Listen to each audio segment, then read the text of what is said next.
Поддержка болельщиков и активная борьба превращает Ледовую арену в настоящее поле сражений трех команд. Точно попасть в цель и быстрее соперников добраться до ворот. Эстафета, знакомая всем участникам. Сегодня на каток вышли три команды. Это сборная команда казначейства, сборная команды Народное собрание и, конечно же, Молодая гвардия. Каждый участник старается выбить для своей команды победы. Скажите, вы готовы?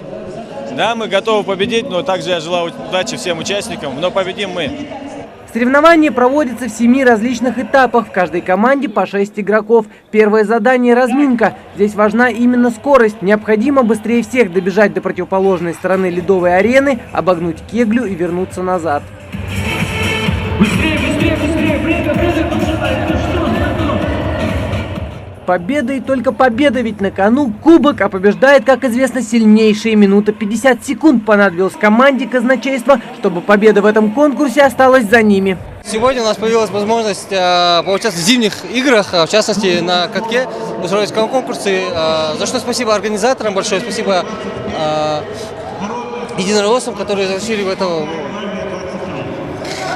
мероприятие, и возможность дали нам немножко, встряхнуться, отделиться от рабочей недели, немножко, давно позитива много. Широкая пропаганда акции «Всероссийский зимний день дворового спорта» добрался и до Ингушетии. Эти состязания своего рода популяризация здорового образа жизни среди любителей рассекать лед. И, конечно же, это еще и пропаганда сегодня игровых видов спорта, зимних видов спорта у нас в республике.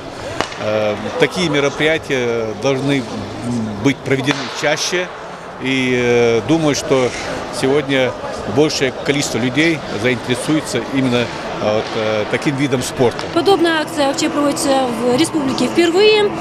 И как вы видите, в принципе, сегодня все команды счастливыми лицами, в восторге.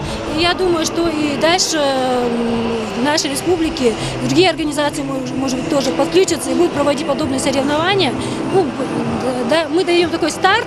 Команда в своей победе не сомневается, однако с каждой минутой убеждается в необходимости занятия физической культурой и спортом. Тем не менее, уже зазубренная фраза «победа тут не главное» звучит все чаще. Очень интересное мероприятие, конечно.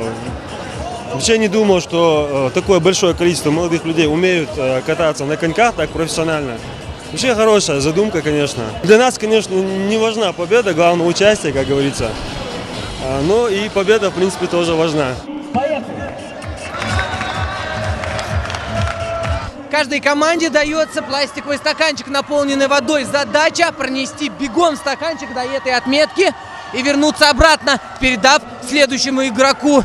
Кто сделает это быстрее, у кого прольется меньше воды, та команда и выиграла. Это, можно сказать, та же самая эстафета.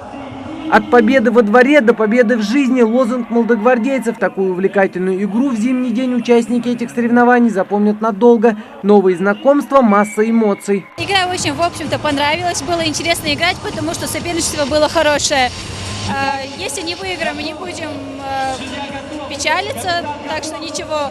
Спорт действительно объединяет, и, наверное, в этом его главное предназначение, считают организаторы. Подведение итогов и долгожданное награждение. Кубок победителей присуждается команде казначейства, второй стала команда Народного собрания, ну а третье место за Молодой гвардией. Руслан Албогачиев, Джамалей Тамасханов, Новости 24.